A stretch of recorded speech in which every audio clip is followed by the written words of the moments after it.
الحمدللہ والصلاۃ والسلام علی رسول اللہ وعلی آلہ وصحبہ وموالا۔ محترم بھائیو، السلام علیکم ورحمۃ اللہ وبرکاتہ۔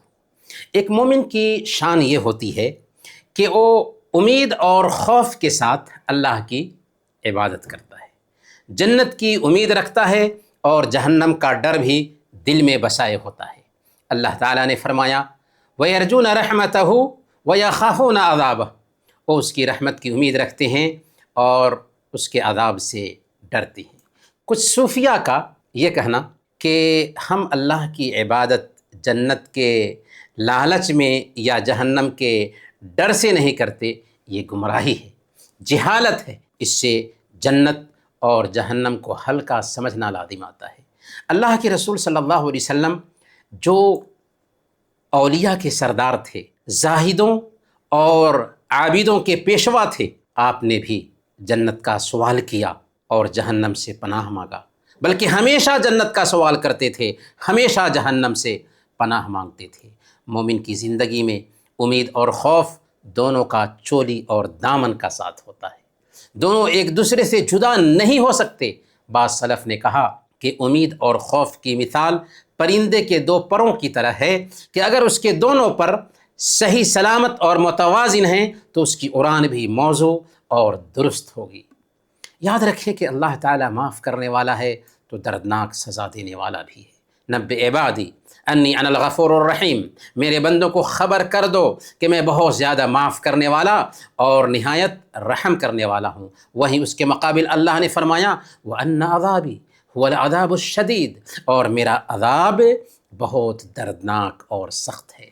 اللہ کی رحمت کا اثر ہے کہ اس نے ایک بدکار عورت کو معاف کر دیا کتا کو سیراب کرنے کی وجہ سے، اور اس کی قوت کا غلبہ ہے کہ ایک عورت کو جہنم رسید کیا بلی کو بھوک اور پیاس سے مار دینے کی وجہ سے۔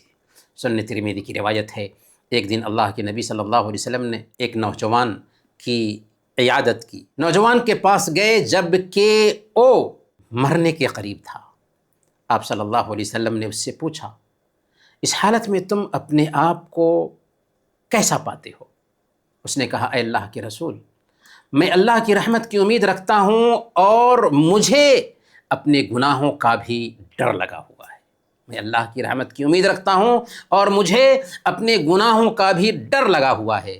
آپ صلی اللہ علیہ وسلم نے فرمایا لا یجتمعان فی قلب عبد فی مثل هذا الموطن الا اعطاہ اللہ ما یرجو وآمنہ مما یخاف۔ اس جگہ پر یعنی مرض الموت میں جس بندے کے دل میں یہ دونوں جمع ہوں، یعنی امید اور خوف، تو اللہ تعالیٰ اس کی امید پورا فرمائے گا اور جس چیز سے وہ ڈرتا ہے اس سے اسے بچائے گا، یعنی جنت میں داخل کرے گا اور جہنم سے بچائے گا۔ میرے بھائیو، اب سوال یہ پیدا ہوتا ہے کہ ہمارے دل میں اللہ سے امید کیسے پیدا ہوگی؟ تو اپنے اوپر اللہ کی نعمتوں کو یاد کریں کہ ہم سر سے پیر تک اس کی نعمتوں میں ڈوبے ہوئے ہیں، ان سے ایک سیکنڈ کے لیے بھی بے نیاز نہیں ہو سکتے۔ دوسرے نمبر پر سوچیں کہ اللہ تعالی ہمیں معمولی عمل پر کتنا اجر اور ثواب سے نوازتا ہے۔ یہ اس کا کرم ہے، یہ اس کا احسان ہے۔ رمضان میں ہی دیکھیں کہ 1000 راتوں سے بہتر رات اللہ تعالیٰ نے ہمیں عطا فرما دیا ہے۔ تیسرے نمبر پر ہم اللہ تعالیٰ کی رحمت کو دھیان میں رکھیں کہ وہ رحمان ہے، رحیم ہے، غنی ہے، کریم ہے، سخی ہے، داتا ہے۔ اب سوال یہ ہے کہ دل میں اللہ تعالیٰ کا خوف کیسے پیدا ہوگا؟ تو ہم یہاں اللہ تعالیٰ کی عظمت اور اس کے جلال کو ذہن میں بیٹھائیں۔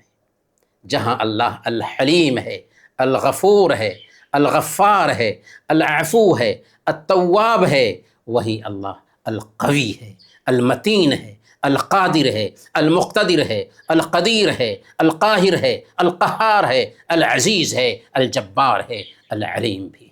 اللہ کی کتاب پر غور کریں، اللہ کے رسول صلی اللہ علیہ وسلم کی سیرت طیبہ اور آپ کی پاکیزہ احادیث پر غور کریں، کیونکہ انسانوں میں سب سے افضل انسان اس دھرتی پر کون ہے؟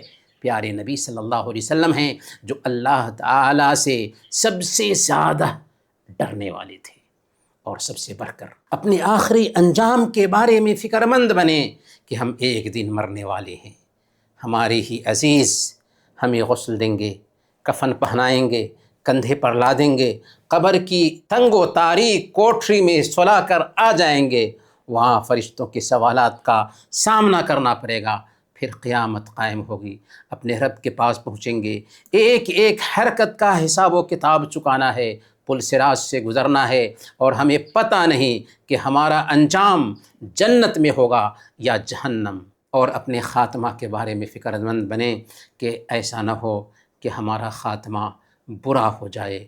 اللہ ہمیں امید اور خوف کے ساتھ رب کی عبادت کی توفیق عطا فرمائے، آمین یا رب العالمین، وصلی اللہ علی نبینا محمد وعلی آلہ وصحبہ اجمعین۔